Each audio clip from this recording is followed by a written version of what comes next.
بسم الله الرحمن الرحيم. بسم الله الرحمن الرحیم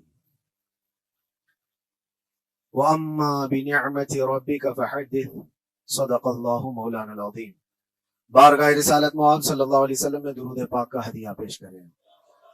اللہم صلی علی سیدنا و مولانا محمد معدن الجود والکرم وآلہ واصحابہ الکرام وابنہ الکریم وبارک وسلم صلاة دائمة سرمدا ابدا۔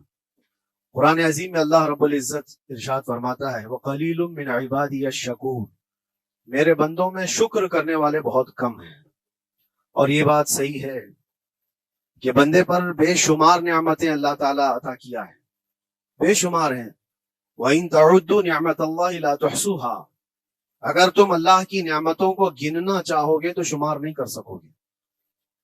شیخ سعدی رحمۃ اللہ تعالیٰ علیہ فرماتے ہیں کہ تمہارا ایک سانس لینا بھی نعمت ہے، سانس کا باہر نکالنا بھی نعمت ہے، اور اگر صرف سانسوں کی نعمتوں کا شکر ادا کرنے پر بندہ بیٹھ جائے تو پوری عمر اس کی تمام ہو جائے۔ باقی نعمتوں کا کیا ہے؟ بے شمار نعمتوں سے نوازا ہے اللہ تعالیٰ نے، لیکن انسان کی فطرت میں یہ بھی ہے کہ کبھی ایک چیز کی کمی محسوس ہوتی ہے تو وہ واویلا مچاتا ہے، بہت شور کرتا ہے کہ مجھے یہ تکلیف ہوئی، وہ تکلیف ہوئی۔ اس کے صحت کے زمانے کو وہ یاد نہیں کرتا، مصیبت کے زمانے کو بہت جلدی یاد کرتا ہے۔ اسی لیے شکر گزار بندے بہت کم ہیں۔ عادت یہ ڈال لیں جب مصیبت آئے، کوئی تکلیف آئے تو ہمارے اندر یہ احساس پیدا ہو جائے کہ میرے گناہ اس سے بھی بڑی مصیبت کے لائق تھے، اللہ نے کم مصیبت عطا کی۔ جب کوئی بیمار ہو جائے، جب کبھی کسی آفت میں مبتلا ہو جائے تو یقیناً درد تو ہوتا ہے، آدمی سہن نہیں کر پاتا، لیکن احساس دل میں یہ پیدا کرے اگر وہ انصاف کرنے پر آئے رب تبارک و تعالیٰ میرے ہر گناہ کے بدلے بڑی بڑی سزائیں دے سکتا ہے، میں چھوٹی سی سزا میں ملوث ہوں، اللہ کریم اس کا شکر ہے۔ اسی طرح سے میرے عزیزوں ایک بات میں آپ کو بتاتا ہوں، خاص طور پر ہماری قید کے زمانے میں بہت سارے ایسے قیدی جیل کے اندر جانے کے بعد ان کے حالات ایسے ہو جاتے ہیں، وہ نا امید اور مایوس ہو کر کفریہ جملے بکنے لگ جاتے ہیں۔ ان کے حالات ایسے ہو جاتے ہیں کوئی خدا نہیں، اگر ہوتا تو ہماری سنتا، بہت کچھ عبادتیں بھی کرتے ہیں، نہیں جب قبول ہوتی ہے تو مایوس ہو جاتے۔ تو یہ تو اندر کے حالات ہیں، باہر بھی کسی کے ساتھ ایسا ہو سکتا ہے۔ میں تو 10 سال سے دعا کر رہا ہوں، اولاد ہی نہیں ہوئی، کوئی یہ کہتا ہے۔ شادی ہو گئی 10 سال ہو گئے، بچے نہیں ہو رہے۔ کوئی یہ کہتا ہے کہ میری بیٹی کا رشتہ ہی نہیں ہو رہا، ہر وظیفہ کر لیا، ہر دعا کر لیا، پھر یہاں سے نا امیدی، نا شکری۔ یہ جملے انسان کو کہاں تک پہنچا دیتے ہیں۔ ایک بات میں آپ کو بتاؤں، مولا علی کرم اللہ وجہہ الکریم کی یہ حکمت بھری بات ہے، ارشاد فرماتے ہیں جب کبھی مصیبت آئے اللہ کی طرف سے تو یہ امتحان ہے یا سزا ہے، کیسے پتا چلے؟ ظاہر سی بات ہے ہر کوئی یہ کہتا ہے یہ تو اللہ کی طرف سے امتحان ہے، آزمائش۔ ہم بھی اندر تھے تو یہ بار بار احساس دلایا جاتا تھا، اور بعض لوگ یہ کہتے تھے کہ اللہ کی طرف سے آزمائش ہے، امتحان ہے، اس کو گزار لیجیے۔ بعض مرتبہ امتحان ہے اور بعض موقعوں پر سزا ہے، اور سزا کب ہے اور امتحان کب ہے یہ کیسے پتا چلے؟ بہت بڑا فارمولہ ہے۔ مولا علی کرم اللہ وجہہ الکریم فرماتے ہیں جب کبھی تم پر کوئی مصیبت آئے تو یہ دیکھ لینا ان مصیبتوں کے دن میں تم اگر اللہ سے زیادہ قریب ہو گئے ہو، دعا زیادہ کرنے لگ گئے ہو، وظیفے زیادہ کرنے لگ گئے ہو، تو اس کا مطلب ہے کہ اللہ تعالیٰ تم کو امتحان میں رکھا ہے۔ اور اگر مصیبتوں کے آنے کے بعد بندہ دور ہو جاتا ہے اللہ سے، پھر وہ بفر جاتا ہے، گناہ زیادہ کرنے لگتا ہے، تو سمجھ لو یہ سزا میں ملوث ہے۔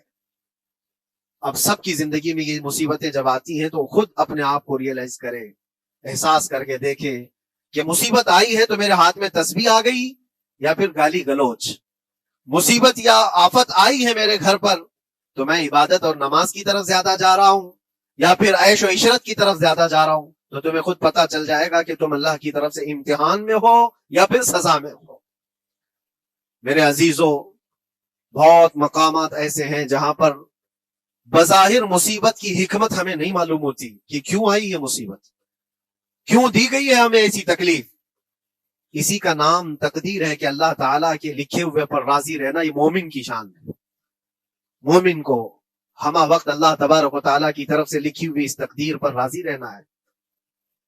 آپ کو میں ایک بات بتا دوں، حضرت ابو جندل ایک صحابی ہیں، مکہ مکرمہ میں ایمان لائے، رسول پاک صلی اللہ تعالی علیہ وسلم جب ابھی مکہ میں تھے، اس وقت غریب صحابہ کو کفار مکہ، مشرکین مکہ کس طرح سے پکڑ کر مارتے تھے، کیسے کیسی سزائیں دیا کرتے تھے۔ اسی اسنا میں اللہ کے نبی صلی اللہ علیہ وسلم ہجرت کر کے مدینہ تشریف لے گئے، لیکن جو ابو جندل تھے یہ قید میں تھے، قید میں تھے، ان کا باپ خود ان کو قید میں رکھا ہوا تھا، اور ایسی قید کہ زنجیریں بندھی ہوئی رہتی تھی، مسلسل کئی سال گزر گئے۔ حضور پاک صلی اللہ تعالی علیہ وسلم کی ہجرت کے 6 سال گزر جانے کے بعد 7واں سال تھا جب آپ کو بتاؤں حدیبیہ کا وہ منظر پیش آیا جس کو صلح حدیبیہ کہا جاتا ہے۔ تقریباً 1400 صحابہ کے ساتھ رسول کریم صلی اللہ تعالی علیہ وسلم عمرہ کرنے کے لیے آئے، لیکن اس وقت مکہ کے کفار و مشرکین مکہ سے تقریباً 35 کلومیٹر باہر دور آپ کا راستہ روک لیا، کہا ہم آپ کو عمرہ کرنے نہیں دیں گے، آپ کے اصحاب کو، آپ کے صحابہ کو ہم مکہ میں انٹر ہونے نہیں دیں گے۔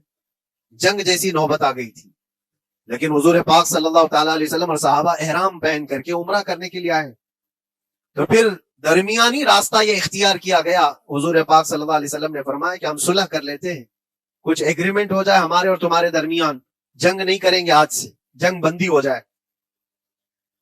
تو کفار مکہ اس بات پر راضی ہوئے، اور اس کے بعد صلح، جس کو کہتے ہیں صلح حدیبیہ، یہ بہت مشہور ہے، صلح حدیبیہ ہوئی، اس میں سارے پوائنٹس جو لکھے گئے تھے ایگریمنٹ کے اندر وہ سب مکہ والوں کی حمایت میں زیادہ تھے، دبا کر کے انہوں نے صلح کی تھی اس طرح سے ان کے زوم کے مطابق، یعنی اگر کوئی مکہ سے بھاگ کر مدینے جائے تو انہوں نے ایگریمنٹ میں لکھایا تھا کہ آپ کو وہ شخص ہمیں واپس کرنا پڑے گا، اور اگر مدینے سے کوئی بھاگ کر ہمارے پاس آئے تو ہم اس کو اپنے پاس رکھیں گے، ہم باہر واپس نہیں بھیجیں گے۔ تمہارا کوئی آدمی ہمارے پاس آ گیا بھاگ کر کے، یا ہمارا ہی وہاں رہنے والا کوئی آدمی آ گیا آپ کی امان سے نکل کر کے، تو ہم اس کو اپنے پاس رکھیں گے۔ ایسی بہت ساری شرطیں تھی، میں کیوں کہہ رہا ہوں یہ بات سن لیجیے۔ یہ صلح حدیبیہ ہو گئی، ایگریمنٹ ابھی لکھا جانا تھا، وہ ابو جندل صحابی جو کئی سالوں سے مکہ میں قید میں تھے، زنجیریں توڑ کر کے وہ باہر نکل آئے، اور جب ان کو یہ خبر ملی کہ مکہ سے 35 کلومیٹر دور اللہ کے نبی صلی اللہ تعالی علیہ وسلم اپنے صحابہ کے ساتھ پڑاؤ ڈالے ہوئے ہیں اور تشریف لانے والے ہیں، کسی طرح بچ بچاتے ہوئے وہ وہاں پہنچ گئے حدیبیہ کے مقام پر۔ جیسے ہی وہ پہنچے صحابہ میں ایک شور ہو گیا، صحابہ جانتے تھے کہ کتنے سالوں سے ابو جندل قید میں ہے، طرح طرح کی اذیتیں اٹھاتا ہے، بہت مصیبتیں اٹھائی ہیں ابو جندل۔ دیکھا ان کے جسم پر پورے زخموں کے نشان تھے، ہاتھوں اور پیروں میں زنجیریں لٹکی ہوئی تھیں۔ وہ اسی حالت میں صحابہ کے پاس آ گئے، صحابہ سب نے سینے سے سینہ لگایا، استقبال کیا، ابو جندل تم آ گئے، ہمارے پاس آ گئے۔ اب بات سنو، بڑی حیرت کی ہے، ایگریمنٹ لکھا جا رہا تھا اور ابو جندل مکہ سے فرار ہو کر کے آئے تھے۔ ابو جندل کا جو باپ ہے اور دوسرے جو رئیس مکہ کے تھے، قریش کے سردار، سبوں نے ہاتھ روک لیا اور کہا ہمارا ایک آدمی بھاگ کر آپ کے پاس آیا ہے، ایگریمنٹ کے مطابق اس کو آپ ہمیں واپس کرنا ہوگا، واپس لوٹانا ہوگا۔ مکہ میں رہنے والا شخص آپ کے پاس آیا ہے، وہ ہمارا قیدی ہے۔ حضور پاک صلی اللہ تعالی علیہ وسلم نے فرمایا ابھی تو لکھا نہیں گیا، اس سے پہلے وہ آیا ہے، چھوڑ دو اس کو، اس کے بعد جو بھی ہوگا اس پر عمل کریں گے۔ مکہ والوں نے کہا نہیں، ہم نہیں مانتے اس چیز کو۔ حضور پاک صلی اللہ تعالی علیہ وسلم نے یہاں تک فرمایا اس ایک شخص کو میری ضمانت میں دے دو، باقی تمہاری ساری شرطیں منظور کر لی جائیں گی۔ وہ رحمت للعالمین، نبی اکرم صلی اللہ تعالی علیہ وسلم اپنے غلاموں پر رحم کیسے نہ کریں۔ جب ان حالات میں دیکھا ابو جندل کو تو صحابہ بھی حضور کے پاس آئے اور کہا یا رسول اللہ صلی اللہ علیہ وسلم صلح کیوں کر رہے ہیں، ان کے ساتھ جنگ کریں گے ہم نے بدر میں، احد میں، خندق میں ان کے ساتھ جو مقابلے کی ہمیں تجربہ ہے، ہم ان کے پرخچے اڑا دیں گے، آپ اجازت ہیں ہم جنگ کریں گے۔ اللہ کے نبی فرماتے ہیں میں جو دیکھ رہا ہوں وہ تم نہیں دیکھ رہے ہو، اللہ کا حکم نہیں ہے جنگ کرنے کا، صلح ہے۔ صلح ہو گئی، لکھا جا رہا تھا، اور یہ ابو جندل آئے۔ آپ جب حضور پاک صلی اللہ تعالی علیہ وسلم نے فرمایا ٹھیک ہے ایگریمنٹ کے مطابق ابو جندل کو مکہ واپس بھیجنا پڑے گا، اتنا فرمایا تھا حضور نے، ابو جندل دھاڑے مار مار کر رونے لگے اور صحابہ کو جا کر کے اپنے زخم دکھانے لگے کہ دیکھو مجھے واپس بھیجا جا رہا ہے، مجھے واپس بھیجا جا رہا ہے۔ تو صحابہ کے اندر بھی جوش تھا، اپنا آدمی جب کوئی اتنا مظلوم ہو، اتنا مار کھایا ہو، اور پھر واپس انہی ظالموں کے سامنے اس کو بھیجا جانا ہو تو کیا کیفیت ہوگی. تو وہ ابو جندل سارے صحابہ کے بیچ میں چھپ چھپاتے ہوئے رو رہے تھے. اللہ کے نبی صلی اللہ علیہ وسلم تشریف لائے, فرمایا ابو جندل میں کہہ رہا ہوں واپس چلے جاؤ, واپس جاؤ, مکہ جاؤ. تو انہوں نے کہا یا رسول اللہ صلی اللہ علیہ وسلم ان زخموں کے ساتھ واپس جاؤ. اللہ کے نبی صلی اللہ علیہ وسلم نے فرمایا ہاں ابو جندل اللہ کی مرضی ہے, اور اللہ کا نبی وہی کہتا ہے جو اللہ کی مرضی ہوتی ہے. یہ میں کہہ رہا ہوں بظاہر تکلیفوں کی حکمت ہمیں معلوم نہیں ہوتی, لیکن ہمیں عمل کرنا چاہیے. نبی پاک صلی اللہ تعالی علیہ وسلم کا جب حکم ہوا, ابو جندل انہی زنجیروں کے ساتھ ان کے باپ کے حوالے کر دیے گئے. وہ گھسیٹتے ہوئے لے جا رہا تھا, گھسیٹتے ہوئے واپس انہی قیدیوں کی طرح لے جا رہا تھا. سب کی آنکھوں میں آنسو تھے, لیکن حکمت الہی کیا ہے یہ کون جانتا ہے. بظاہر اللہ تبارک و تعالیٰ کی طرف سے یہ دی ہوئی آزمائشیں, یہ تکلیفیں, اس کی حکمت وہ بہتر جانتا ہے. جب ابو جندل کو واپس کیا گیا, ایک سوال اٹھتا ہے میرے عزیزو. یہ میں قید کی حالت میں رہ کر کے ایک شخص نے مجھ سے سوال کیا تھا, آپ تو اللہ کے نبی صلی اللہ تعالیٰ علیہ وسلم کی ناموس کی بات کرتے ہو, حضور کی محبت کی بات کرتے ہو, ان کے عشق کی بات کرتے ہو, اور یہ بھی کہتے ہو کہ نبی پاک صلی اللہ تعالیٰ علیہ وسلم دستگیری کرتے ہیں, اپنے غلاموں کی مدد کرتے ہیں, تو اتنے دنوں سے کیا آپ نے حضور کو نہیں پکارا؟ کیا رسول پاک صلی اللہ تعالیٰ علیہ وسلم سے محبت اور عشق کی بات کے بعد آپ نے بھیک نہیں مانگی؟ اس وقت یہ واقعہ یاد آیا, میں تو ابو جندل کے پاؤں کے ناخن کی مٹی کے برابر بھی نہیں. وہ صحابی رسول تقریباً ان کے متعلق کہا گیا 6 سے 8 سال تک وہ ان کی قید میں رہے. تو کیا رسول پاک صلی اللہ علیہ وسلم کو خبر نہیں تھی؟ خبر تھی. لیکن ہوتا ایسا ہے کہ جو جتنی محبت کرتا ہے اتنے ہی امتحانوں سے گزارا بھی جاتا ہے, اس کو امتحان دینے پڑتے ہیں. اسی لیے بار بار میں یہ بات کہتا ہوں, حضور پاک صلی اللہ تعالیٰ علیہ وسلم کی ناموس کی بات کرنا, عظمت رسالت کی بات کرنا, یہ حلوے پراٹھے کھانے کا نام نہیں ہے. یہ شہادت گہے الفت میں ہے قدم رکھنا. لوگ آسان سمجھتے ہیں مسلمان ہونا. حضور پاک صلی اللہ تعالیٰ علیہ وسلم کی شریعت طاہرہ کو بچانے کے لیے ہی تو, حضور کی ناموس کی حفاظت کے لیے ہی تو مولا امام حسین نے اپنی گردن دے دی, اپنے بچوں کی قربانی دے دی, اپنا عیش آرام سب تیاگ دیا.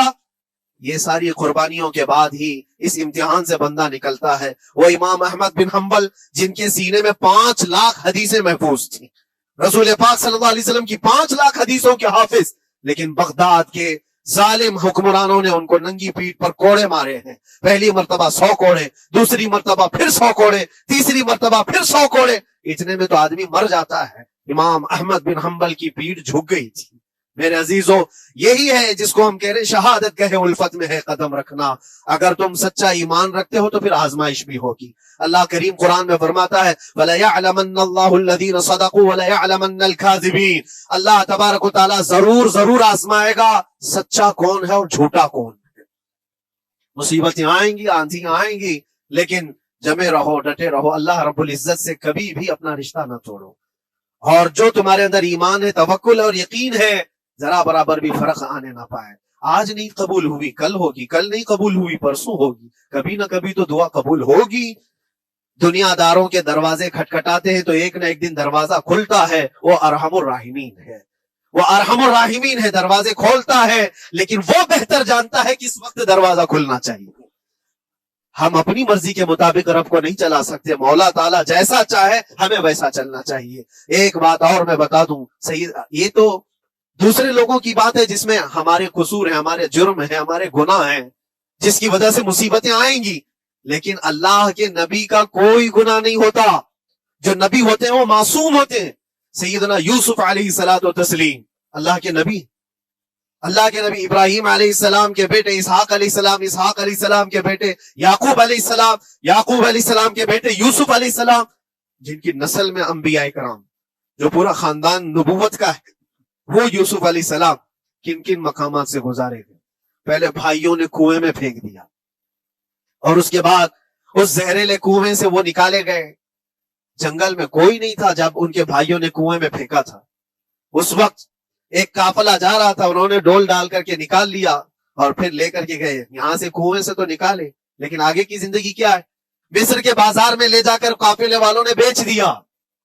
یوسف علیہ السلام پھر خریدے گئے کس کے ہاں؟ عزیز مصر، بادشاہ مصر کے گھر میں، اور وہاں پر زلیخا آپ پر فدا ہوئی، پھر آپ پر الزام بھی لگایا گیا، اور اس الزام کی بنیاد پر آپ کو جیل بھیجا گیا۔ اللہ کے نبی کے دامن پر پیوند تو ہو سکتا ہے، دھبا نہیں ہوتا، کسی گناہ کا تصور بھی وہ نہیں کرتے، وہ معصوم ہوتے ہیں، لیکن بغیر کسی قصور کے، بغیر کسی جرم کے آپ کو جیل بھیجا گیا۔ یوسف علیہ الصلوۃ والتسلیم جیل جب گئے، وہ نبی ہو کر کے، اور اس کے بعد دن کٹتے رہے، دن کیسے، ہفتے، ہفتے کیا، مہینے، مہینے کیا، سال۔ یوسف علیہ الصلوۃ والتسلیم کے 7 سال گزر گئے۔ جب کبھی کسی انوسنٹ کو، بے قصور آدمی کو تکلیف دی جاتی ہے تو اس کو احساس زیادہ ہوتا ہے، اور جرم کی وجہ سے جب کوئی تکلیف میں آتا ہے تو کمپرومائز کر لیتا ہے، میں ایسے غلطی کیا تھا، مجھے یہ جھیلنا پڑ رہا ہے، لیکن جس کا جرم ہی نہیں، نہ کردہ گناہ کی سزا جب دی جاتی ہے، بندہ بہت بکھر جاتا ہے، ٹوٹ جاتا ہے۔ لیکن وہ اللہ کے نبی تھے، توکل کیسا تھا، یقین کیسا تھا، صبر کے ساتھ نکالے۔ لیکن ایک بہت پیاری بات ہمیں ملتی ہے میرے عزیزوں، وہاں قیدی اور بھی تھے، اور یوسف علیہ السلام کو اللہ تعالیٰ نے ایک معجزہ عطا کیا تھا، وہ خوابوں کی تعبیر سچی سچی بتاتے تھے۔ خواب کی تعبیر ہوا کرتی ہے، جو بھی خواب دیکھتا ہے آدمی اس میں اشارہ ہوتا ہے اللہ کی طرف سے۔ تو 2 قیدیوں نے خواب دیکھا تھا، یہ قرآن پاک کے سورہ یوسف میں پورا موجود ہے، 12ویں پارے میں۔ 2 قیدیوں نے خواب دیکھا، اپنا اپنا خواب انہوں نے بیان کیا یوسف علیہ السلام کو۔ ایک قیدی نے دیکھا کہ وہ سر پر روٹیاں رکھ کر کے لے جا رہا ہے اور پرندے نوچ نوچ کر کھا رہے ہیں۔ دوسرے نے دیکھا کہ وہ انگوروں کو نچوڑ کر کے اس کے رس پی رہا ہے۔ تو انہوں نے بتایا یوسف علیہ السلام کے پاس ایسا ایسا ہم نے خواب دیکھا ہے، اس کی تعبیر کیا ہو سکتی ہے؟ سیدنا یوسف علیہ السلام فرماتے ہیں میں دونوں کے خواب کی تعبیر بتاؤں گا، لیکن اس میں سے ایک بندہ، اس سے آپ نے کہا تو وعدہ کر کے میرا بھی کام کرے گا، میرا بھی ایک کام ہے تو کرے گا۔ 7 سال گزر گئے تھے، جو بادشاہ مصر تھا وہ بھی بدل چکا تھا، جس نے قید میں ڈالا تھا وہ ختم ہو گیا، دوسرا آیا، تیسرا آیا، جو بھی آیا، لیکن حکومت بدلی ہوئی تھی۔ تو خواب کی تعبیر بتانے سے پہلے ایک قیدی سے یوسف علیہ السلام نے کہا میرا کام تو کرے گا، اس نے کہا ہاں آپ جو کہیں گے میں کروں گا۔ تو سنو، تعبیر یہ ہے، جس کے سر پر روٹیاں رکھی ہوئی اور کوے کھا رہے تھے یا پرندے کھا رہے تھے، اس کی تعبیر یہ ہے کہ عنقریب تجھ کو موت کی سزا سنائی جائے گی۔ وہ غمگین تھا، دوسرے سے کہا تو انگور کے رس نچوڑ کر پی رہا تھا، تیرے خواب کی تعبیر یہ ہے کہ عنقریب تجھ کو رہا کر دیا جائے گا، تو آزاد ہوگا، اور تجھ سے ہی میرا کام یہ ہے کہ آزاد ہو کر جائے گا تو موجودہ وقت کے جو بادشاہ ہے شاید اس کی فوج میں شامل ہو جائے یا اس کے سپاہیوں میں یا وزیروں میں، تو میری یہ بات اس تک پہنچا دینا، پچھلے 7 سالوں سے بے گناہ بے قصور ایک قیدی اندر ہے، اس کو آزاد کر دیا جائے، اس کو آزاد کر دیا جائے۔ اس نے کہا بالکل، اگر میں چھوٹا تو آپ کا ایک کام ضرور کروں گا۔ سنیے بات، چند دن نہیں گزرے تھے کہ اس ایک قیدی کو موت کی سزا ہو گئی، اس کو موت کی سزا سنائی گئی اور پھانسی ہو گئی۔ دوسرا یہ جو قیدی جس کو آپ نے رہائی کی خوشخبری دی تھی، اس کی بھی رہائی کی خوشخبری آ گئی، وہ آزاد ہو گیا۔ لیکن قرآن پاک میں ہے آزاد ہو کر جب جاتا ہے آدمی تو پچھلا بھول جاتا ہے، اکثر ایسا ہی ہوتا ہے، کیا جیل کے دوست کون تھے کیا تھے کچھ پتا نہیں، اور آدمی تو یہ سوچتا ہے دوبارہ کبھی ادھر کے دروازے کو بھی نہ دیکھو، آیا اور بھول گیا۔ یوسف علیہ السلام نے جو کام دیا تھا وہ بھول گیا، یہاں تک کہ قرآن میں اللہ فرماتا ہے کئی سال گزر گئے، 1-2 دن نہیں، سالوں گزر گئے، اور وہ بادشاہ کی فوج میں شامل تھا یا بادشاہ کے مصاحبین میں شامل تھا، قریبی لوگوں میں۔ ایک زمانے کے بعد مدت ہوئی، اور اس وقت سوچیے آپ کتنا وقت حضرت یوسف علیہ السلام نے کاٹا ہوگا۔ ایک دن آپ بے اختیار رو پڑے اللہ کی بارگاہ میں۔ یہ میں آپ کو بتا رہا ہوں، کبھی کبھار انسانی فطرت کا تقاضا ہے، اللہ تبارک و تعالیٰ کی بارگاہ میں رو پڑے اور کہا اے رب العالمین، اے ارحم الراحمین، یہ دن کب ختم ہوں گے؟ یہ جس طرح سے مجھے جیل کی سلاخوں کے پیچھے بند کیا گیا ہے، ان مصیبتوں سے کب آزادی ہوگی میرے مولا یا ارحم الراحمین؟ جواب رب تعالیٰ کی طرف سے آیا، یہ ہمارے اور آپ کی بات نہیں ہے، یہ اللہ کے نبی کی بات ہے۔ اب سنو، یوسف علیہ السلام کو جواب آیا، اے یوسف، جب تجھے جیل سے نکلنا ہی تھا، تجھے باہر جانا ہی تھا، تو دنیا کے بادشاہ کے پاس سامنے کیوں ریکویسٹ رکھا، میرے سامنے رکھ دیا ہوتا۔ اللہ اکبر، یہ توکل کا اعلیٰ درجہ ہے۔ اتنی مصیبتوں کے بعد بھی تم نے اس سپاہی کو کیوں اپنا قاصد بنا کر بادشاہ کے سامنے بھیجا کہ میری آزادی ہو جائے؟ یوسف علیہ السلام بہت روئے سجدے میں گر کر کے، مولا مجھے معاف کر دے، اور میرے ہر شے کا تو مالک ہے، اب میں زندگی بھر قید میں رہوں یا آزاد رہوں یہ تیری مرضی پر ہے۔ میرے عزیزو، پھر یوسف علیہ السلام کے ساتھ کیا ہوا؟ بادشاہ نے خود ایک خواب دیکھا اور وہ پریشان تھا، خوابوں کی تعبیر کوئی بتا نہیں رہا تھا۔ تب اس قیدی کو چھوٹے ہوئے کو یاد آئی بات کہ جیل میں ایک آدمی ہے جو سچی سچی تعبیر بتاتا ہے۔ پھر اس نے بادشاہ سے کہا ایک قیدی بہت شریف اور صالح ہے، وہ سچی تعبیر بتائے گا، آپ کہیں تو میں اس کو لے آؤں۔ اور اس نے مجھے یہ کہا بھی تھا کہ اس کو آزاد کرنا ہے، آپ کے پاس ریکویسٹ رکھنی ہے کہ وہ بے قصور قید میں ہے۔ بادشاہ نے معلومات حاصل کی اور اس کے بعد پروانہ دے دیا کہ اس قیدی کو آزاد کیا جائے جس کو بے قصور رکھا گیا، اور میرے خواب کی تعبیر بتائی جائے۔ یوسف علیہ الصلوۃ والتسلیم کو لوگ آئے لینے کے لیے۔ اب یہاں منظر اور ہے میرے عزیزوں، کہا کہ بادشاہ نے خواب دیکھا، اس کی تعبیر بتائے۔ آپ نے تعبیر تو بتا دی کہ کیا ہونے والا ہے اگلے 7 سالوں میں بادشاہ کے ساتھ، یہ ساری تعبیر بتائی، لیکن جب آزاد کرنے کی بات آئی تو آپ نے کہا رہنے دو، اب مجھے قید میں، مجھے قید میں رہنے دو، اس لیے کہ آپ کو یہ احساس ہوگا کہ میں بادشاہ کے پاس کیوں رکھا ہے اس مقدمے کو۔ لیکن بعد میں بادشاہ اور اس کے مصاحبین اور اس کے وزیر آپ کو اصرار کرتے ہوئے لے گئے اور لے جا کر کے سیدھے وزیر اعظم کے تخت پر بٹھا دی، سیدھے وزیر اعظم کے تخت پر بٹھا دیا۔ پھر رب تبارک و تعالیٰ نے فرمایا اے یوسف، جب تک ہم چاہیں تب اندر رہے گا آدمی، اور جب ہم چاہ لیں باہر تو پھر اپنی مرضی سے کوئی اندر بھی نہیں رہ سکتا۔ حقیقت ہے میرے عزیزوں، جب مصیبتوں کے ختم ہونے کا وقت آئے پھر پوری دنیا کھڑی ہو کر کے بھی تم کو مصیبت نہیں دے سکتی، تکلیف نہیں دے سکتی۔ اور رب تبارک و تعالیٰ نے فرمایا وَإِن يَمْسَسْكَ اللَّهُ بِضُرٍّ فَلَا كَاشِفَ لَهُ، اگر تم کو اللہ کی طرف سے کوئی مصیبت آئے تو کوئی اس کو ہٹانے والا نہیں ہے۔ وَإِن يَمْسَسْكَ اللَّهُ بِخَيْرٍ فَلَا رَادَّ لِفَضْلِهِ، اور اگر اللہ تبارک و تعالیٰ کوئی بھلائی کسی بندے کو دے دے تو دنیا کی کوئی طاقت اس کو روک بھی نہیں سکتی۔ آج اگر رب تبارک و تعالیٰ ہم کو کوئی مقام اور مرتبہ دے دے، کوئی عزت اور انعام دے دے، سارے کتے بھونکتے رہیں، اس انعام کو کوئی رد نہیں کر سکتا۔ اللہ تبارک و تعالیٰ کا دیا ہوا فضل اس کو کوئی کاٹ نہیں سکتا، اور اس کی دی ہوئی مصیبت کو کوئی دوسرا ٹال بھی نہیں سکتا۔ اسی لیے آؤ لگے رہو اسی بارگاہ میں اور عرض کرو کہ مولا مجھ سے جو خطائیں ہوئی ہیں اس کو درگزر فرما دے، اور جس طرح کی بھی تو زندگی دیا ہے یہ تیرا شکر ہے مولا، شکر ادا کرنے کی عادت ڈال لو۔ اللہ تبارک و تعالیٰ فرماتا ہے لَإِن شَكَرْتُمْ لَأَزِيدَنَّكُمْ، اگر تم شکر ادا کرو گے تو میں اور زیادہ عطا کروں گا، اور زیادہ عطا کروں گا۔ آج اگر تھوڑی سی مصیبت ہے تو شکر ادا کرو کہ مولا بڑی مصیبت تو نہیں آئی ہے، یہ بھی تیرا کرم ہے، تیرا احسان ہے۔ مصیبت زدہ لوگوں کو دیکھتا ہوں تو پھر میں یہی کہتا ہوں ہاتھ بھی سلامت ہے، پیر بھی سلامت ہے، آنکھ بھی سلامت ہے، زبان بھی سلامت ہے، دماغ بھی چل رہا ہے، کیا یہ شکر کرنے کا موقع نہیں ہے؟ یہ شکر کرنے کا مقام نہیں ہے؟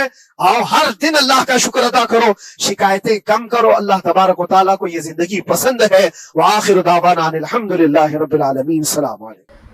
ویورز، سنی اسلامک فیکٹ چینل کو لائک، شیئر اور سبسکرائب کیجیے، اور بیل بٹن کو ضرور دبائیں تاکہ آپ کو ہمارے سبھی ویڈیوز ملتے رہے۔